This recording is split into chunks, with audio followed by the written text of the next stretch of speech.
Hello, and welcome to the Thinking Elixir podcast, where we cover the news of the community and learn from each other. My name is Mark Erickson. And I'm David Bernheisel.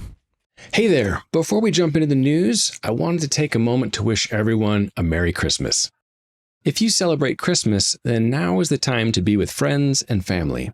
So take a break from the keyboard and focus on the people in your life that you are most grateful for. And we're taking a break too. So next week's episode, which would have landed on New Year's Eve, won't be there this time. New Year's is a time of renewal, new goals, new projects, and a time when dreams are getting put into action. If you are one of our Elixir Curious listeners, I hope you find the time to explore Elixir and spend more time with it in this new year. It's a rewarding journey. And if you've been in the Elixir community for some time, well, I predict this coming year will hold lots of exciting announcements, new releases, and more of the things we love. So, Merry Christmas and Happy New Year to you. With that said, let's jump into the news. First up, Ellie Fairholm and José Giralt de la Costa, the authors of the Beam-focused DevOps book called Engineering Elixir Applications, announced that they are publicly releasing the code for the book. So we talked with them previously in episode 206. We have a link to that where we were talking about and learning more about the whole idea of BeamOps, which I love. It's that name that they're kind of branding it with. It's DevOps for Beam applications. And José shared that they made the source code for their book publicly available on GitHub, and we have a link to that. They hope that this will be a helpful resource for the community, offering inspiration and a clearer structure compared to their previous beta release. So if you check it out, the README for the landing page for the GitHub project is all broken out by the chapters and linking to the different activities and code samples for the chapters. So it's very approachable, and then it includes entire projects, if you're looking for a Docker example or something like that. So I think it'll be a great resource. Yeah, very nice. I love coming across like DevOps oriented stuff like this. Cogini also has one. They do a lot of infrastructure stuff as well. And some of these examples are like so exhaustively awesome. Like, are you using Caddy? Are you using Traffic? Are you using Nginx? Like, what's your load balancer, in front of it? Here's an example of that. Are you using S3? Are you, all this stuff, and then copy paste that for Kubernetes. It's like, there's so much YAML, your eyes would bleed. And then you realize how much stuff is around the application. Like you're talking like, oh, I'm an Elixir developer. It's like, well, if you're actually running a production, you're also all this. Yes. Yeah. All right. Well, moving on. So also in the community, Michael Russo created a proof of concept package called Hex to Text. Love how that just rolls off the tongue. So what is Hex to Text? Well, it's a new project that kind of converts a hex package docs into an LLMS.txt file. Well, what's an LLMS.txt file? Judging by the name, you might think it has something to do with LLMs. You would be correct. It is absolutely about large language models. So the idea is to help AI coding assistants write better Elixir code by teaching them about the packages that you're using, which is great, right? I'm sure that there's a lot of like crawlers out there that's already happening in the internet for these large language models to scrape stuff to learn and be a part of the model. But wouldn't it be better if you could help them help you? I guess that's the idea. So instead of having HTML, and probably a gigabyte of JavaScript that it has to to parse through on how to display your content, what if you just made it a text file? And so that's the idea of this package. And there's a whole website that talks about this at LLMStxt.org. So here's the idea. The proposal is to make it a standard that a website or a coding library could create this file and live at the project root. Think robots.txt for crawlers. This one is for LLMs. So it's a markdown file. It's a markdown file? Yes. Why'd they call it a .txt? That's a good question. It's a dot. It should be .md. All right. I already don't like this proposal. Just kidding. Idea's still good. Anyway, it's a markdown file that provides a brief background information guidance along with links to the other markdown files that can be used for providing the information necessary for coders to use the library. And so you can see what this looks like at I guess this is kind of a demo or proof of concept site, right? Called hex2text.fly.dev. The person here that created the hex2text library, Michael, has created. And he created a couple of examples for the Geo library, the Flop Phoenix library, Phoenix LiveView, of course. And anyway, this is all to help LLMs understand and provide better suggestions for your code editor's autocomplete, I guess.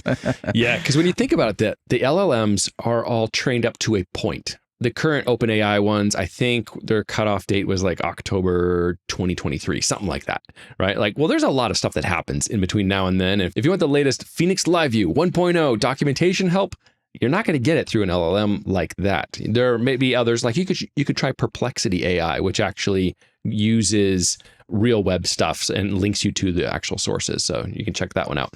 But the idea, it's interesting. When you look at some of these generated files, though, they are really big because it's just a first pass effort of, if I could take all the docs and turn it into a markdown file and load that into an LLM, well, you know what? Your context window gets really huge because then you're also loading in all your project code or the relevant project code. And it's like, how much is that going to cost you? How slow is that going to be when you're having this massive context windows? So I don't know. It's an interesting idea. I could totally see it where you might have top level markdown files that give you explanations, examples, quick things like that.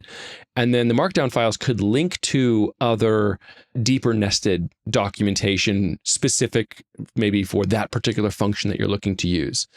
And that would be a different file, and that would be a different AI interaction, right? Where it's the context window is much more focused. So things like that, it would be interesting. That's all up to the coding assistant to be able to interpret that and follow links like that and use up all your tokens by consuming it on just as you type. Yeah. Or if you are somehow running something locally, you'll need to upcharge for that extra. What is it? 5090 isn't out yet, is it? The NVIDIA one, but there's rumors. Or get your extra $1,000 MacBook upcharge on getting all that extra memory. Anyway, I think it's an interesting idea. I'd love to see where it goes. And next up, my Elixir LangChain library got a new published release. It's version 0.3.0 RC1. So previously I had RC0. That was like 6 months ago, and there's been a lot of activity on it. I've been using the main branch myself for a lot of stuff, and we've had a lot of contributors, but it was like, okay, it's time to actually cut a release. People were asking for it. I did that, and I'm happy I did because it makes it a whole lot easier for people to use. So I just want to highlight some of the stuff that I was really excited about that I thought was fun. So there's a change log. I'll have a link to that where you can see some of the breaking changes and how to migrate from one to the other. But really, there's been a lot of stuff, a lot of contributions. So I just want to highlight a couple of them that I think are really cool. One, I added a new SummarizeConversationChain where it takes another LLM chain and all of the messages that are on that chain and summarizes them and actually removes those messages while, keeping a certain number of messages, however many you like, keep it the last two, right? So it helps keep conversation more relevant. The idea is whenever a user interacts with an AI, like in a chat interface, the AI will always have the last say, right? It will always respond by default. You say something, it will say something back. And if you just keep going, your context window gets really large, and it can end up causing problems. Depending on the model you're using, it overflows. And it's like, oh, this is too big. The context window is too large. So what this does is it lets you summarize all of that and then lets you continue with the chain using the summarized parts. And that would all be invisible to the user. You'd be hiding all of that. But it lets you basically kind of have an infinite length conversation. I was excited to have that one. Another one, this isn't a big important one. It's the LLMChain.run function has a new option called with fallbacks. What that does is it allows your LLM chain to fall back to a different model when the one you're currently talking to is unavailable. So this is super important if you're talking about building a production system that uses AI, because as soon as you do, you will run into cases where there's timeouts. It'll just say, hey, we're overloaded right now, come back later. Or there's just an outage or anything like that, right? And you're like, this is my product and it happens to have AI features and I don't want my product to not work when someone else is having a problem. So the with fallbacks says, oh, okay, well, you can configure that to say you're currently going to OpenAI, but you can also fall back to an Azure hosted OpenAI, which is the same model. So you don't have to redo all of your prompts or anything like that. And with the Azure hosted OpenAI has multiple regions, so you could even fall back to another region within Azure. It gives you that whole automated fallback handling to another LLM. Same thing with Anthropic and Claude. AWS has a hosted Bedrock Anthropic. So you can go to maybe default, I'm going to go to the main Anthropic, and then I'll fall back to Bedrock to be able to provide more reliable interactions. That was a big one. I love that. And really, it was the contributions of the community that added the Bedrock support, which is actually not trivial. They had their own little weird wrapped up stuff around how to talk to models in Bedrock. And then Azure as well.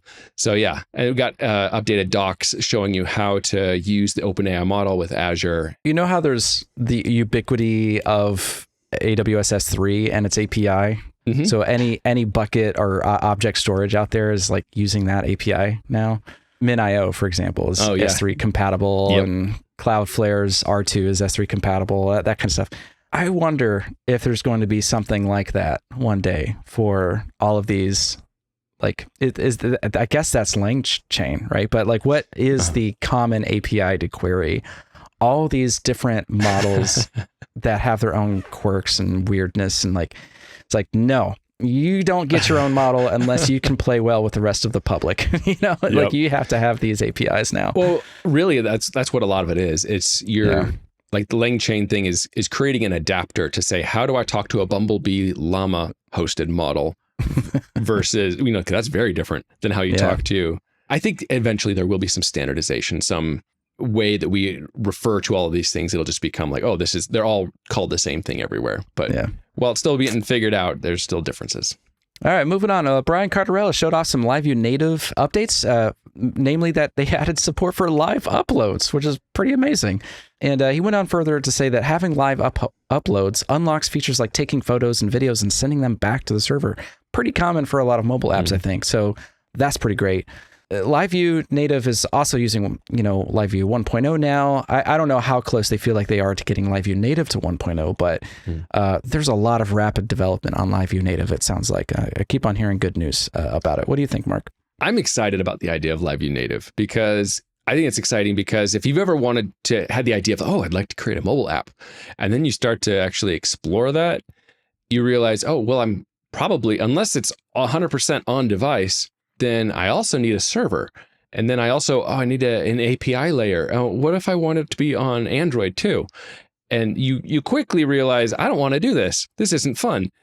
Unless you have a company and multiple teams of people to help manage all of this, because you're like 2 or 3xing the amount of work to go mobile than if you were just doing web. I'm pumped. Yeah, it's not exciting for me. It's like just kills the buzz. It's like, I was super excited about this, and then it's like, there's so much work. I am looking forward to my opportunity to go check out LiveView Native. I'm looking forward to it. Yeah, so LiveView Native, I think, is an exciting alternative to that massive amount of work and headache. And last up, saw a really cool video. It's about building an AI-powered iOS app with LiveView Native by Headway. So it's about a 40-minute long video, and it shows how to get started with LiveView Native. It's using NX and Axon, actually. And it's going through the LiveView Native sample notebooks that they have. So these are running in Livebook for actually being able to do some of this development that he's showing off. It's a really interesting way to kind of get your head around a lot of it and just be able to see it all. And so, it's put on by Headway, and I'm like, well, who is Headway? So Headway is a digital product agency that helps startups and product teams improve the way they work and create better SaaS products. It feels like it was a recorded webinar that was then made public.